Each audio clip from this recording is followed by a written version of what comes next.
Bonjour et bienvenue dans ces causeries de l'environnement et du développement durable.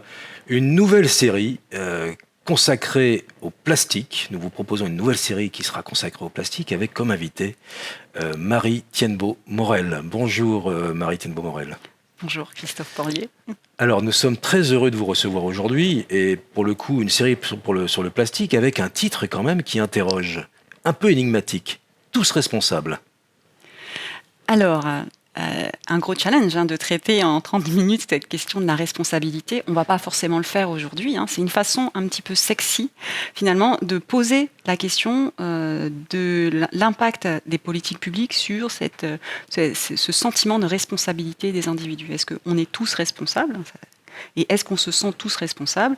Et voilà, c'était une petite accroche pour pouvoir évoquer cette question qu'on ne va pas forcément traiter aujourd'hui, qui a été traitée dans les rendez-vous du savoir qui ont eu lieu il y a un mois de ça. Donc voilà, on va en parler, mais on ne va pas parler que de ça. Alors Marie Thienbaut-Morel donc vous propose une série sur le plastique. Il se trouve que vous êtes donc maître de conférence à l'Université de La Réunion, chercheuse, notamment avec une thématique sur la justice environnementale. Alors peut-être pourriez-vous vous présenter en quelques mots pour qu'on vous connaisse un peu mieux. D'accord. Alors, je suis Marie Thienbaut, sociologue de l'environnement et des risques, et je travaille plus particulièrement. La sociologie de l'environnement, peut-être, qu'est-ce que c'est que ça peut paraître un peu antinomique, la sociologie qui traite des sociétés, et l'environnement qui est un objet matériel qui est étudié par ailleurs par d'autres sciences. Donc, moi, ce que j'étudie, c'est le rapport des humains, des sociétés humaines à l'environnement, avec les définitions que les groupes sociaux donnent à l'environnement, des définitions qui sont différenciées en fonction des groupes sociaux. Dans le champ dans cette sociologie de l'environnement, dans ce grand domaine, il y a un champ qui est le mien, auquel je contribue, qui est celui de la justice environnementale. Alors, contrairement à ce que son nom l'indique, il ne s'agit pas de justice ou de droit, il n'y a pas d'aspect juridique, enfin pas tout à fait. C'est en fait un anglicisme. Parce que le terme premier, c'est environmental justice. C'est un mouvement de sociologie qui est né de l'étude des mobilisations aux États-Unis, des mobilisations pour la justice sociale et la justice écologique. Donc pour illustrer, c'est des populations racisées qui ont milité contre l'environnement impropre dans lequel ils vivaient, dans lequel elles vivaient, et un mouvement de sociologie qui est venu étudier ces mobilisations-là.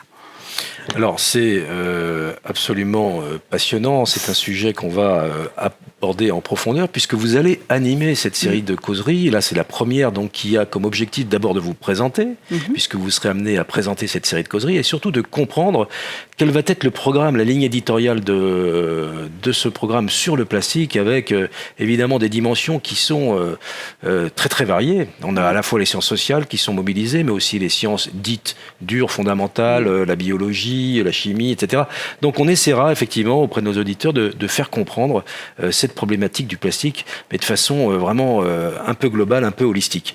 Mais vous êtes par ailleurs coordinatrice d'un programme de recherche extrêmement intéressant, donc qui est en place jusqu'en 2027. Et vous avez donc ce programme de recherche s'appelle Exploit, réduire la pollution plastique dans l'océan Indien avec le programme Exploit. Y a-t-il un problème de pollution plastique dans l'océan Indien ?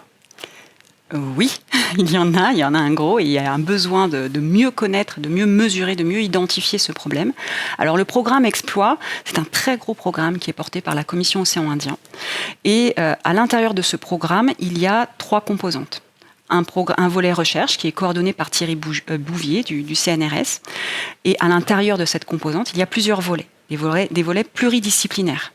Et moi, je coordonne le volet sciences humaines et sociales, qui va enquêter sur les représentations sociales du plastique, les usages du plastique et les politiques publiques du plastique dans l'océan Indien, dans les 5 États membres. Il y a aussi une autre composante, une composante économie circulaire, c'est-à-dire comment, à partir des résultats de ces recherches, on va intégrer le plastique, quelles sont les possibilités d'intégrer le plastique dans cette économie qui est en boucle, enfin circulaire. Et puis un volet éducation, un volet communication qui vise à distribuer, créer des supports pour éduquer les plus jeunes, pour les faire entrer dans cet apprentissage de réduction de la pollution plastique, et qui va créer aussi des supports pour un grand public et éduquer aux différentes façons de réduire cette pollution plastique. Et puis surtout, Exploit, c'est d'abord une expédition plastique, c'est-à-dire un bateau qui va circuler, qui va aller dans il va faire des étapes, des stops dans les îles des États membres de la Commission Océan Indien. Alors, à l'occasion de ce programme de recherche, vous allez vous organiser un séminaire de recherche, justement, pour rendre compte, proposer le savoir aussi et le rendre accessible. Et nous avons créé récemment, vous inaugurez d'ailleurs ce nouveau programme à l'Université numérique et sa Web TV, qui sont les rendez-vous du savoir. Donc, il y a eu effectivement un premier séminaire, rendez-vous du savoir sur cette question, avec une invitée qui était Mélissa Manglou, et puis des discussions, donc vraiment un format recherche. Et donc vous serez amené à nous proposer un certain nombre de séminaires de recherche aussi sur cette question tout au long de la durée de ce programme de recherche. Tout à fait. Alors rentrons maintenant dans le vif du sujet, parce que finalement, il y a quand même aujourd'hui, l'idée de cette émission, c'est de dresser un peu un panorama, de dresser aussi un panorama des problématiques qui seront abordées à l'occasion de ces causeries. Mais lorsqu'on parle de sociologie de l'environnement, de quoi parle-t-on ?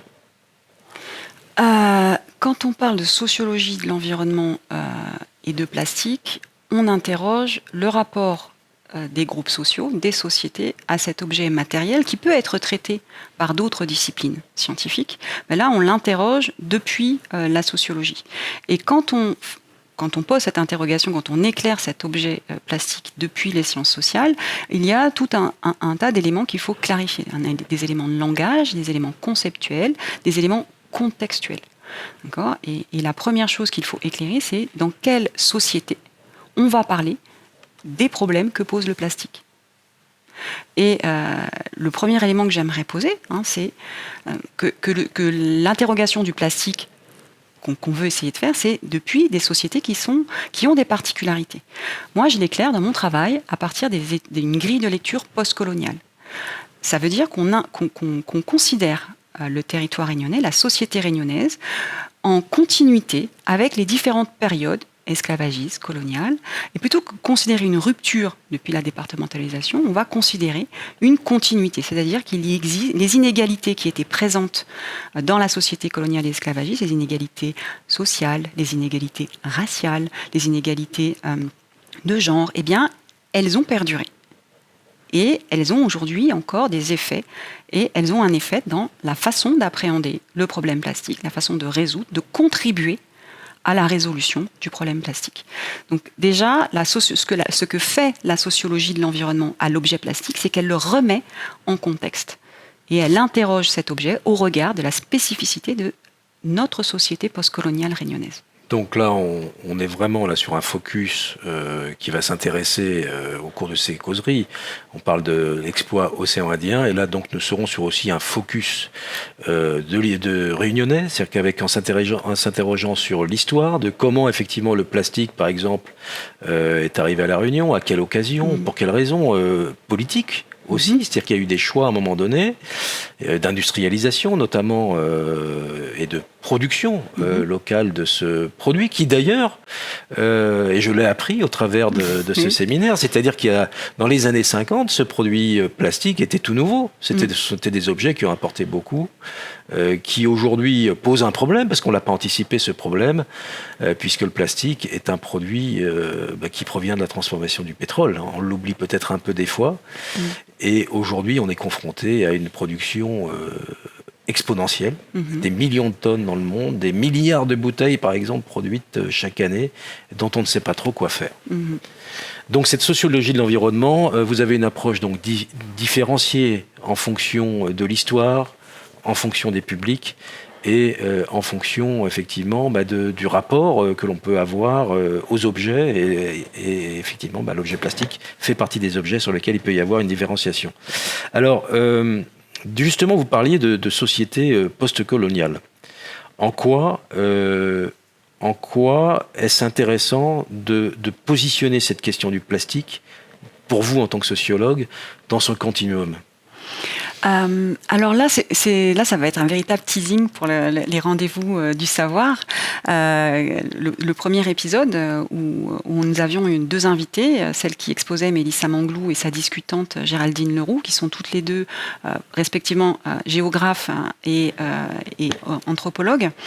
Et l'idée, c'était que ce premier webinaire, puisqu'il était essentiellement numérique, eh bien, il pose tout de suite la question du plastique comme objet politique. Et donc, c'est exactement ce que vous disiez tout à l'heure, c'est-à-dire que on voulait rappeler dès l'amorce de ce séminaire que le moment où le plastique arrive dans la société réunionnaise, pour le coup, eh bien, c'était le moment où il arrive, eh bien, c'est dans un contexte particulier de concurrence politique entre des autonomistes et puis d'autres, un républicanisme assimilationniste. Et donc, dans cette concurrence politique, il y a des choix politiques qui sont faits pour amener le plastique. Et Mélissa Manglou montre très bien ce lien, c'est ce contexte, à partir de ce contexte, le lien qu'il va y avoir entre le plastique et la politique agricole centrée sur la canne. C'est un teasing, je vous invite à aller regarder plus en profondeur ce webinaire. Mais ce qui était très intéressant, c'était de démarrer en considérant que le plastique est un objet social et qu'il faut le remettre en politique, il faut le mettre en politique. C'est vrai qu'à cette époque, donc là on était dans les années 60, c'est-à-dire qu'à un moment donné, il y a un choix politique qui est fait, de dire la Réunion n'est pas aujourd'hui au niveau d'industrialisation et de confort de la France hexagonale. Il va falloir faire en sorte, pour contrebalancer ce mouvement autonomiste, d'apporter le confort par l'industrialisation. Et puis c'est là qu'on voit apparaître autour du sucre, et donc l'industrie de la canne et de la production agricole autour de la canne, toute cette industrie dérivée, si on peut dire, qui va permettre de packager, etc. Donc ça, c'est vraiment, pour le coup, très, très énotant. C'est quand même des choix de développement territoriaux qui font qu'on a la Réunion que l'on a aujourd'hui. Tout à fait.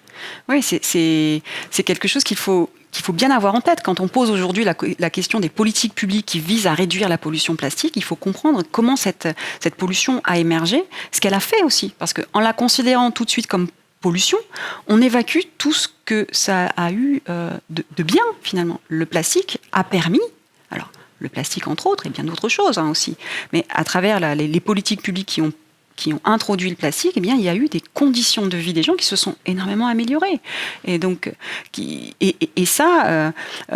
le premier webinaire traite de cette question, c'est-à-dire n'oublions pas aujourd'hui, quand on a une politique publique qui vise à réduire le plastique, qui va avoir un effet moralisateur, et ça, c'est quelque chose aussi qui est montré dans ce webinaire, eh bien, ne pas oublier que des gens ont eu leurs conditions de vie améliorées, qu'il y a eu une forme de progrès, qu'on a accédé à un progrès social à travers ce matériau dont on est aujourd'hui extrêmement dépendant.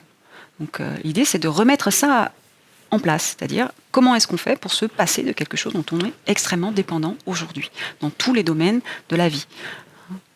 De l'habillement à la santé, en passant par le transport, par le loisir, etc. On retrouve le plastique partout. Avant de savoir comment est-ce qu'on circonscrit, comment est-ce qu'on trouve les solutions, quelles solutions trouver, pour quelles solutions opter, eh bien de circonscrire le problème, de s'entendre sur l'étendue du problème, et pas de façon normative ou moralisatrice. Et donc vous disiez souvent les sciences sociales sont un petit peu la dernière roue du carrosse. Oui. Je fais souvent mon Calimero comme ça, en disant « il n'y a pas de sociologie partout ». Bon, là, je prêche pour ma paroisse, encore une fois. Alors, je vous ai fait un petit dessin là-bas qui est censé illustrer justement le fait que les sciences sociales, lorsqu'il s'agit de générer, de penser des politiques publiques, de gestion de l'environnement, etc., elles sont convoquées systématiquement en dernier, voire pas du tout.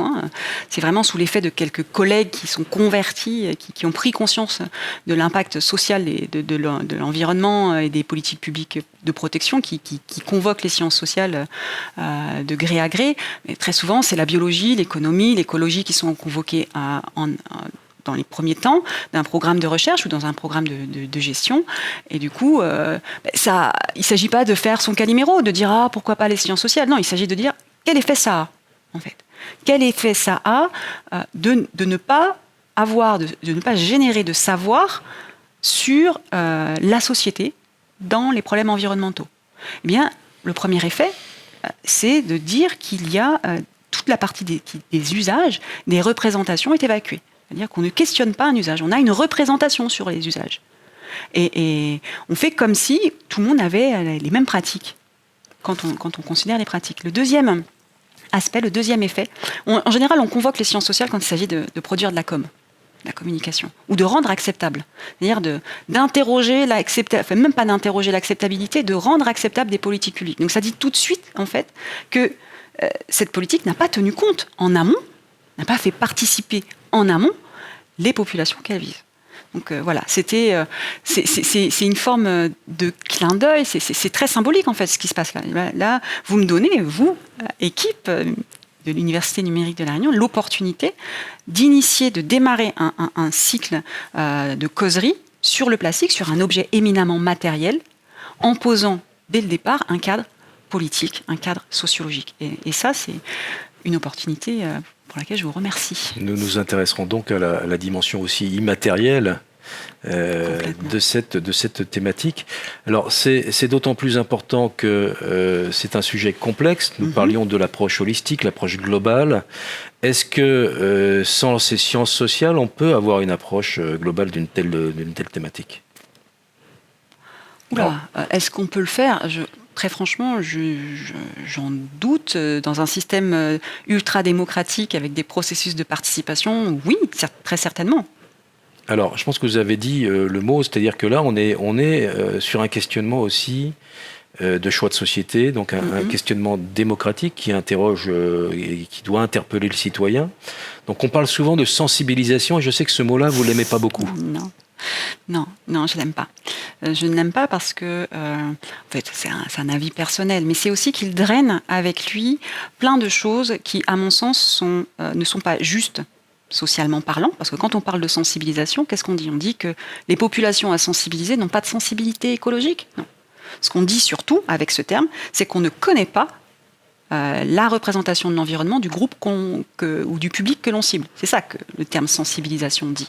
Parce qu'en réalité, et ça depuis plusieurs années déjà, plusieurs décennies, on sait qu'il existe un écologisme des classes populaires, l'environnementalisme des pauvres, comme dirait Juan Martinez-Alier. Donc il y a ce terme de sensibilisation, il dit, vous n'avez pas une sensibilité, on va vous éduquer à être sensible à l'environnement, au détriment de votre propre sensibilité. Donc c'est un terme qui me heurte parce qu'il n'est fondé sur aucune réalité, quoi. C'est un terme normatif. C'est un terme normatif, donc vous avez, je pense, été explicite sur le fait que, et La Réunion, pour le coup, en est un bel exemple, produit aussi d'une histoire où on a eu plusieurs phases, l'esclavage, les travailleurs volontaires, il y a eu une colonisation d'une île qui était à un moment donné déserte, mais qui est devenue un objet convoité, et puis aujourd'hui, on est l'héritage de tout ça. Et puis la question environnementale vient de plein fouet, parce que il suffit de se promener sur les plages de La Réunion pour voir le plastique arriver, c'est pas besoin d'aller bien loin. La question du traitement des déchets sur une île, comment on fait effectivement ? L'enfouissement, c'est ne pas voir ce que l'on ne veut pas voir, mais en réalité, ce n'est qu'un moyen qui ne peut être que temporaire. Enfin, je veux dire, c'est pas envisageable. Alors comment est-ce qu'effectivement on peut différencier ces approches et cette explication, et de façon à ce que les citoyens, dans leur diversité, puissent être acteurs à la fois d'imaginer l'avenir vis-à-vis du plastique, et surtout de leur positionnement aussi, de comment ils se positionnent par rapport à cette question. Alors comment faire ? Je pense que la question du savoir, elle est cruciale. Du savoir sociologique. Encore une fois, là, on a besoin de la sociologie à La Réunion. Comment est-ce qu'on fait déjà en s'arrêtant peut-être sur des concepts, si vous me permettez, des concepts importants pour comprendre que la question du plastique ne se pose pas à tous de la même façon. Or, il y a quand même un gros concept sur la scène publique qui est traîné par la question du plastique, c'est celle de l'anthropocène. L'anthropocène, c'est un concept qui vient de la géologie, enfin de la chimie plus exactement. C'est l'inscription des traces du plastique, des traces humaines, donc dans les couches et les différentes strates géologiques. Ok. Mais quand il arrive sur la scène publique, Est-ce que tout le monde se pose la question de, en fait, tout le monde, tous les humains et les humaines n'ont pas contribué de la même façon à inscrire ce plastique sous la terre? C'est pas vrai, c'est pas une réalité sociale, c'est pas une réalité sociologique. Il y a des auteurs, Donna Haraway, aujourd'hui plus récemment, plus proche de nous, Malcolm Ferdinand, qui utilisent d'autres termes, d'autres concepts, notamment le concept de plantationocène. Alors c'est un concept compliqué qui est pour les scientifiques, mais qui a le mérite de dire tout de suite, attention, tous ne contribuent pas de la même façon à polluer. Et donc les politiques publiques doivent alors je n'ai pas à dire ce que les politiques publiques doivent faire, j'étudie leurs effets, mais dans quelle mesure les politiques publiques tiennent compte de cette diversité des contributions, cette différenciation des contributions à la pollution plastique. Et là, on a besoin d'un autre concept, celui d'effort environnemental. Alors, il y a eu un programme de recherche, EFIGI, auquel j'ai participé, qui a été porté par Valérie Deldreve et Jacqueline Kando, qui a étudié cet effort environnemental, et cherché à le comprendre. Parce que lorsqu'il s'agit de produire des politiques publiques en faveur de l'environnement, eh bien, il s'agit aussi de comprendre comment on va contribuer. Est-ce qu'on contribue de manière égale, avec une taxe? La fameuse taxe carbone, par exemple. Oui, par exemple. Vous savez, on a eu des événements en 2018 qui ont prouvé l'iniquité, le ressenti d'injustice qu'une telle démarche égalitaire pouvait provoquer, qui ne pensait pas l'inégalité des contributions à la pollution environnementale. Eh bien, ça, ce sont des choses qu'il faut penser. Et ces concepts-là permettent de penser cette différenciation, des impacts et des contributions à la protection de l'environnement. Alors revenons parce qu'on fait un focus là sur deux concepts. Concept 1, vous le qualifiez de mise en morale, mettre en morale cette question du plastique. Alors c'est vrai qu'on voit souvent finalement une communication qui est orientée vers la culpabilisation du public, du consommateur. Est-ce que ça, finalement, c'est rentré finalement, ça paraît presque normal aujourd'hui, se sentir coupable d'utiliser, de ne pas mettre la bouteille plastique ou d'utiliser le plastique, se dire que finalement, puisque j'utilise une bouteille plastique, eh bien, je dois contribuer à la ramasser. Mais au final, est-ce que le problème est bien posé? Justement, non. Et c'est là que c'est pour ça qu'il est important de convoquer les sciences sociales pour poser le problème. Enfin, pas pour poser le problème, mais pour contribuer à ramener de la pluralité dans la façon de poser le problème. Parce qu'aujourd'hui, ce qui est certain, comme vous venez de le dire, c'est que la question du plastique se pose de manière très uniforme, et d'abord comme un déchet. Le plastique, c'est un déchet. Donc, je l'ai dit au tout début, ça évacue tous les progrès sociaux que le plastique a amenés, et puis aussi ça évacue l'extrême dépendance que l'on a à ce matériau. De dire qu'il constitue un déchet, c'est comme si, en fait, on disait on peut s'en débarrasser, quoi. Ou bien on peut le réinscrire dans une boucle. Donc aujourd'hui, la question du plastique et se pose à travers il faut le remettre dans le circuit. Et derrière ça, il y a une question morale qui est posée, c'est-à-dire qu'il y a une bonne façon d'agir, c'est de le remettre dans le circuit, une mauvaise façon d'agir qui serait de le sortir du circuit, de ne pas bien trier, de jeter le plastique. Et alors il y aurait les bons jeteurs et il y aurait les mauvais jeteurs. Donc voilà, la question morale, la mise en morale du plastique, elle est là. Mais du coup, d'un point de vue sociologique, ça pose quand même... qui est-ce qu'on ne responsabilise pas? Qui est-ce qu'on évacue, en fait? On évacue la production. On n'interroge pas la production du plastique. On fait comme s'il était possible de produire indéfiniment du plastique, et ce qui est bien, tant qu'on le met dans la bonne boucle, tant qu'on le met dans le circuit, c'est chouette. On a résolu le problème. Donc cette formulation du problème-là, qui est celle qu'on a aujourd'hui sur la scène publique, eh bien, il s'agit de l'interroger, de la questionner. Est-ce qu'il n'y a que cette façon d'interroger le problème plastique aujourd'hui ? Alors c'est vrai que là pour le coup la méthode démocratique, participative sur ces questions-là, est-ce qu'à votre connaissance elle est utilisée quelque part à la Réunion? Est-ce qu'on a des actions qui vont dans ce sens? Alors oui, il y a des actions qui vont dans ce sens, bien sûr, qu'il y a des actions associatives, des actions institutionnelles qui vont dans ce sens.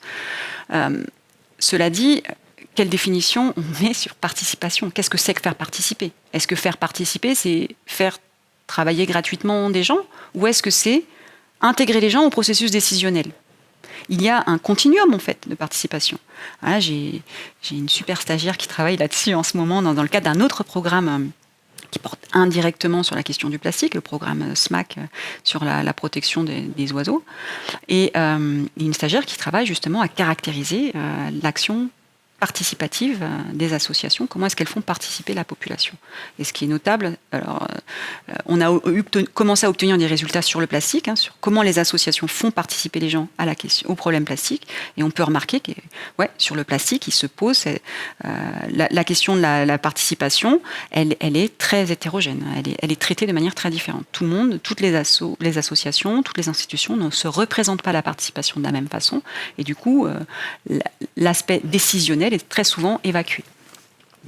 Donc c'est pour le coup assez étonnant. Vous parliez des oiseaux marins, par exemple. Alors la pollution plastique, elle est aussi véhiculée. C'est-à-dire qu'à un moment donné, notre production plastique et notre consommation plastique à La Réunion, par exemple, pour beaucoup est exportée pour traitement, mais on retrouve ces bouteilles et ces plastiques dans l'océan Indien. Et le plastique a comme particularité de se décomposer pour arriver à des particules extrêmement petites. Mais même lorsqu'il se décompose, il est consommé par exemple par les oiseaux marins. Donc on retrouve des oiseaux qui sont saturés au niveau des intestins, de l'estomac, d'objets plastiques. Enfin, ça peut effectivement, ils font pas de différence. Enfin, ils ont du mal à différencier effectivement un aliment. Voilà, donc ils donnent ça aussi aux petits, etc. Donc ça sont des choses quand même. Je sais pas si on mesure bien aujourd'hui à quel point la profondeur de cette pollution dans l'océan impacte le milieu marin, par exemple. C'est tout l'objectif du programme Exploit. Donc là, vous me ramenez très directement sur ce programme. Et puis aussi, vous me ramenez au programme de ces causeries où ce que j'aimerais faire, c'est de manière pluridisciplinaire aborder cette question du problème plastique, dans son impact sur la faune marine. Alors, il y a des collègues éminemment experts qui travaillent cette question au sein du laboratoire Entropie, mais éclairer cette question du plastique de manière pluridisciplinaire, c'est aussi convoquer d'autres acteurs de la recherche en local, au laboratoire Piment, notamment avec Mathieu David qui travaille sur cette question dans les villes, dans l'espace urbain. Donc ce que j'aimerais faire avec ces causeries du plastique, c'est introduire de la pluralité disciplinaire, scientifique. Comment éclairer le plastique ? Bon, certes, c'est génial de poser la question en tant que fait politique, enfin en tant que fait social, mais de l'éclairer aussi à travers d'autres sciences. Comment les autres disciplines scientifiques éclairent cette question ? Quelles techniques elles ont pour mesurer la pollution plastique, pour dépolluer également ? Et puis après, une autre pluralité, c'est la pluralité des acteurs aussi. Les acteurs associatifs, les acteurs institutionnels, quel regard ils portent, qu'est-ce qu'ils mettent en œuvre, et d'avoir ce dialogue entre les sciences, entre les points de vue, pour introduire du débat et puis de la richesse, pour penser cette question plastique le plus justement possible. Justement au sens de justice sociale, justice écologique et de justesse scientifique. Eh bien, nous aurons donc l'occasion de découvrir, au gré du développement de ce projet de recherche, l'ensemble de cette thématique, et nous serons très heureux de vous retrouver. Alors, est-ce que l'on peut, pour le coup, amener une conclusion à ce premier épisode qui lance la série sur le plastique ? Tous responsables ? Nous avons tous à répondre de cette question en intégrant la diversité de nos points de vue. De manière la plus juste possible. Et puis une autre conclusion qui n'a pas grand-chose à voir avec le titre, mais qui est plutôt un appel, puisque là j'ai une arène, j'aimerais inviter tous et toutes à participer, à solliciter, à intégrer ces causeries pour pouvoir causer du plastique en tant que problème, si ça fait problème, ou d'un autre point de vue, si nécessaire. Eh bien, Marie-Étienne Beaumorel, merci beaucoup. C'est un programme qui s'annonce absolument passionnant. J'espère que votre message sera entendu. Et puis, nous serons très heureux donc de vous retrouver Eh bien, pour une causerie où vous recevrez donc un invité que nous ne connaissons pas encore, mais que vous nous dévoilerez très prochainement. Oui. Alors, en tous les cas, très bonne journée et merci de nous avoir présenté cette très très belle série sur le plastique. Merci à vous de m'avoir accueilli et de me donner l'opportunité de parler de sociologie. Merci et bonne journée à toutes et tous.